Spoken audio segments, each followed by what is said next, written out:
A primeira vez que levei um texto meu a um editor, ele pediu 15 minutos. Era um cara fleumático, ainda usava aquelas típicas gravatas borboleta com suspensório de redação de jornal dos anos 30. Nem sei por que insisti, pensei.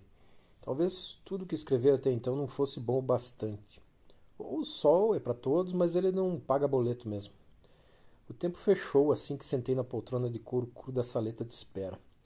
Um sujeito careca, com farpas de cabelo cinza laterais e um concurso de rugas na testa, cuspia e gritava impropérios à pobre secretária, que buscava apenas encontrar algum meio termo entre a assertividade e a insensibilidade, a fim de não desabar em choro. Aparentemente ela tinha digitado um documento importante errado e encaminhado para impressão. Por alguns segundos de ingenuidade adolescente, pensei naquela impressorinha padrão da HP, que bastava dar enter de novo com o texto corrigido. Tratava-se, em verdade, de toda uma triagem que já havia passado pelo prelo e até secado para a embalagem. Então me perguntei se eu teria coragem de permanecer estático como aquela moça, com tantos elogios à minha mãe. Não havia assédio naquela filial de controle acionário japonês. Tudo era regido pelas leis do Oriente.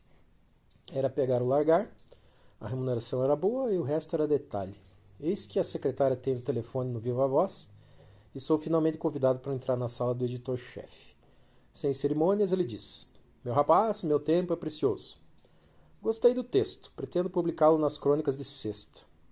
Nem tive tempo de fazer algo com a boca, como sorrir e agradecer a ele. Todavia, você vai precisar de um outro nome. Os meus neurônios já iam bolando uma estratégia de como alterar um registro civil e ele aumentou o volume, denunciando uma provável surdez de um ouvido. Um pseudônimo, enalteceu. Stanislav soa turco demais, ou russo, talvez. Precisamos de algo mais brasileiro, reforçou. Pense em algo e amanhã conversamos. E passe no RH, não quero mais freelancers na redação. Se vendem por qualquer ninharia, completou. Sim, senhor. Respondi resumidamente, meio sorrindo abobado. Não preciso explicar como cheguei à solução daquela charada, até porque não cheguei. Eram 15 para as 8 e eu ainda não tinha podido pensar em nenhum pseudônimo. O chefe chegou, dando ordens para a secretária, correndo com o casaco na mão, como que para soltá-lo na cadeira. O fotógrafo e o chefe, de pauta atrás dele, e esqueceu de mim, passando reto. Fechou a porta, não sem antes gritar que não queria ser incomodado por ninguém. Nem em caso de vida ou morte, deixou claro. Os funcionários passavam à minha frente, de um lado para o outro, todos já parecendo saber o que fazer e para onde ir. Com quem conversar, o que falar e como. Uma profusão de conversas paralelas em telefonemas e micro-reuniões de 2 a 3 pessoas se tornou o cenário daquele lugar. Permaneci sentado na poltrona de couro cru tentando absorver aquilo. Nem um bem-vindo ou algo assim. Por uma hora fiquei ali, insignificante, o ser mais miúdo e quase rastejante de um mundo caótico voltado às estrofes, sem que nem mesmo a secretária me pudesse lançar um breve olhar de existência. Era como se eu fosse invisível. Não, eu era invisível. Irrelevante demais para tantos compromissos atrasados e urgentes. A alegria efêmera do dia anterior ruiu como farinha ao vento. Depois de mais de 30 minutos aceitei que não poderia tratar do meu assunto naquela circunstância. Talvez fosse apenas um dia excepcional de trabalho acumulado.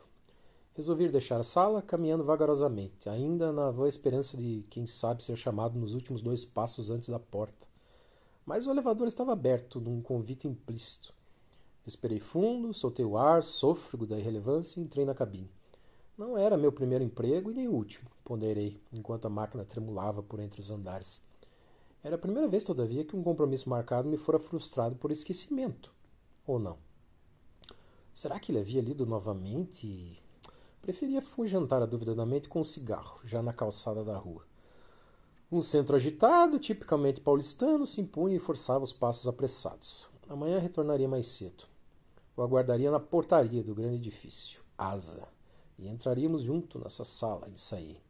Talvez fosse conveniente um agendamento com a secretária, mas aquela mulher era tão culpada e desastrada, podia esquecer como ela deve ter esquecido. Nunca havia acontecido antes. A reunião que não houve. Desci as escadas do metrô e paguei o ticket. O vagão já estava ali e parti junto. Não passaram 2 minutos e ele parou em plena metade do trajeto. Nunca aconteceu antes.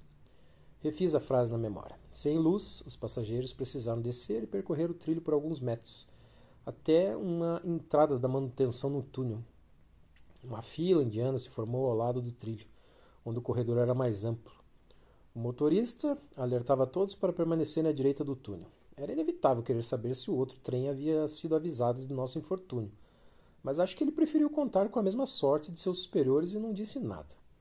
Alguns resmungos lá atrás, na fila, mas ele chegou à porta do serviço de manutenção.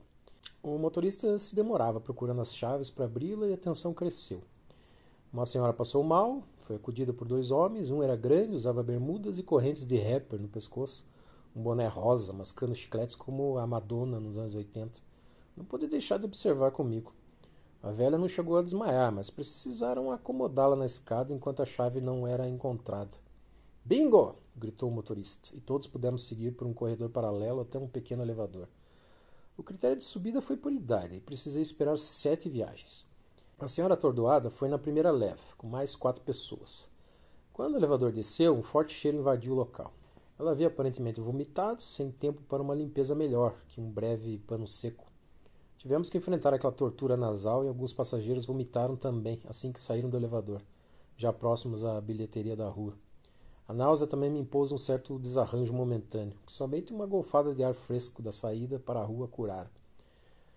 Não era mesmo meu dia, e ainda pisaria numa pedra solta da calçada com água barrenta embaixo, a sujar meu sapato e a barra da calça. Dia longo, murmurei, subindo escadarias do pequeno edifício nas imediações do Tietê.